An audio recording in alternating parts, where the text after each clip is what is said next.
মক্কার আবু জেহেল বলছে উনি কি নবী না জাদুঘর, আমি একটু ট্রাই করে দেখি।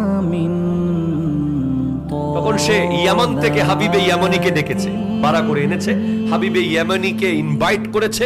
উনি বলতে পারতেন হাবিবে ইয়ামানি কে জাদুঘর কে জাদুঘর না, এই পরীক্ষা উনি করতে পারতেন।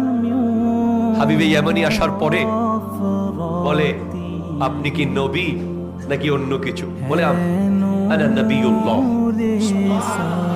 বলে তাহলে আপনি একটা কাজ করেন দেখি, জাদুঘর হলে দুই জায়গায় কাজ করতে পারবে না, একটা হলো আকাশে একটা হলো কলবে। জাদুঘরের ক্ষমতা এই দুই জায়গায় নাই। বলে ঠিক আছে, আপনি যদি নবী হন দেখি আকাশের চাঁদটা দুই টুকরো করে দেখান। এই চাঁদটা কোন চাঁদ? যেটা আমার নবী ছোটবেলায় দোলনার মধ্যে শুয়ে শুয়ে খেলতেন। চাঁদ ঝুঁকতা তা জিদর উंगली उठाते महद में क्या है चलता ता इशारों पर किलो ना नूर का। দুনিয়ার বাচ্চা দোলনায় খেলছে, ঝুনঝুনি দিয়ে দোলনায় খেলছে, বিভিন্ন খেলনা দিয়ে। আমার নবী তো জন্মের আগেই বাপ হারিয়েছেন, 6 বছর বয়সে মা হারিয়েছেন। আমার নবীকে কে খেলনা কিনে দেবে? আমার আল্লাহ বলেন হাবিব, আপনার বাজারের দোকানের খেলনা না থাকলেও আমি আল্লাহর বানানো চাঁদ হবে আপনার খেলনা। আমার নবী যখন দোলনার মধ্যে শুয়ে শুয়ে এভাবে আঙ্গুল নাড়তেন, যেদিকে আঙ্গুল নাড়তেন চাঁদ সেদিকে চলে যেত, দোলনা যেদিকে যেত চাঁদ সেদিকে চলে যেত। তো আমার নবী চাঁদের দিকে আঙ্গুল তুললেন। হাবিবে ইয়ামানি বলছে আকাশে আপনার ক্ষমতা দেখান, যদি আপনি নবী হন দেখি চাঁদ দুটুকরো করেন। ফাশাক্কাল কামার, আল্লাহু আকবার জোরে বলেন। চাঁদ দুটুকরো হয়ে গেছে। আমার নবীর মুজিজা শুধু চাঁদ না, কলবের ভেতরে চলছে। হাবিবে ইয়ামানি বলে আপনি যদি নবী হন আমার কলবে কি চলতেছে বলেন। বলে হাবিবে ইয়ামানি, তোমার বাড়িতে ইয়ামানে তোমার একটা মেয়ে আছে, যেই মেয়ে প্যারালাইজ রোগী, অসুস্থ। যাও দেখো তোমার মেয়ে সুস্থ হয়ে গেছে, মুসলমান হয়ে গেছে।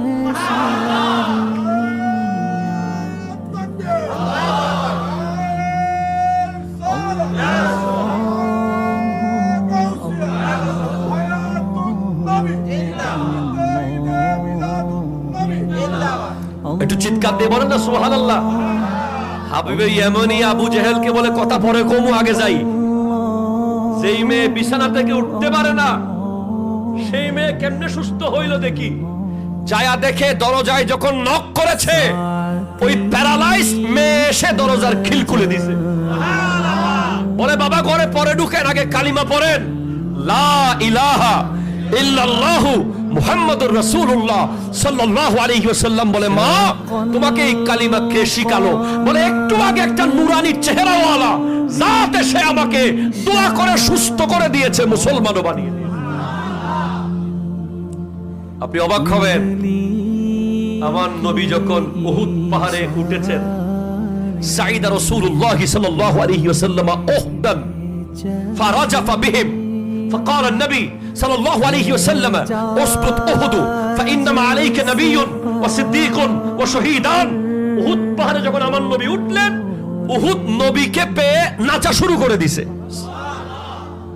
নবীজি বলছেন জাবালুন উহুদুন ইউহিব্বুনা ওয়া নুহিব্বু ওয়া হুয়া বাবুম মিন আবওয়াবিল জান্নাহ। উহুদ পাহাড় আমাকে ভালোবাসে, আমি উহুদ পাহাড়কে ভালোবাসি।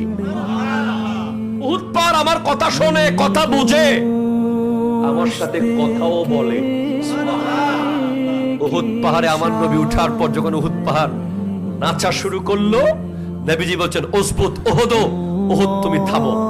ফাইন্নামা আলাইকা নবিয়্যুন, তোমার পিঠের উপরে একজন নবী দাঁড়িয়ে আছে। ওয়া সিদ্দীকুন, একজন সিদ্দিক দাঁড়িয়ে আছে। ওয়া শহীদান, দুজন শহীদ দাঁড়িয়ে আছে।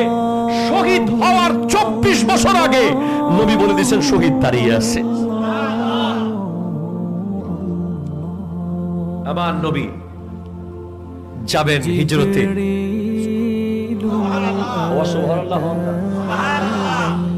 উম্মে মাবাদের ছাগল, যেই ছাগলের দুধ দেওয়ার কোনো টাইমই নাই, বাচ্চাও নাই, কোনো নিয়মই নাই। এখন নবীজি বলছেন আবু বকর সিদ্দিককে বলেন না ওই ছাগল দুধ দিলে তারা খুশি হবে কিনা।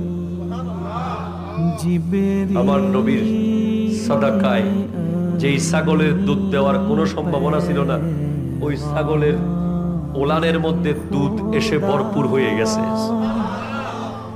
আমার নবী যখন মদিনা শরীফে গেলেন, সবাই নবী দেখার জন্য দৌড়াদৌড়ি শুরু করেছে মদিনার মানুষ। এক বেদুইন পাহাড়ে থাকে, সে গুইসাপ খায়, সে গুইসাপ একটা হাতে ধরে হাঁটতেছে। তখন লোকজন বলতেছে, ভাই নবী আসছে, দেখতে যাবেন? তখন সে বলে, উনি যে নবী কেমনে বুঝবো? বলে, আপনি এসে পরীক্ষা করে দেখেন না। তখন সে গিয়ে আমার নবীকে জিজ্ঞেস করে, আনতা নবী? বলে, আনা নবিয়ুল্লাহ। জোরে বলেন সুবহানাল্লাহ। বলে, ইয়াতি সুবুত, আপনি যে নবী প্রমাণ দেন। আতা সুবুত, বলে সুবুত ফি ইয়াদাক, ফি ইয়াদিক, তোমার হাতেই তো প্রমাণ আছে। বলে, কি? ওই গুইসাপকে জিজ্ঞেস করো আমি কে। কিতাব এসেছে ওয়ানা তাকাদ্দাবু বিরিসালাতিহি, গুইসাপের মুখ দিয়ে বলা শুরু করেছে আশহাদু আন্না মুহাম্মাদান আবদুহু ওয়া রাসূলুহু। একটু জোরে বলেন না।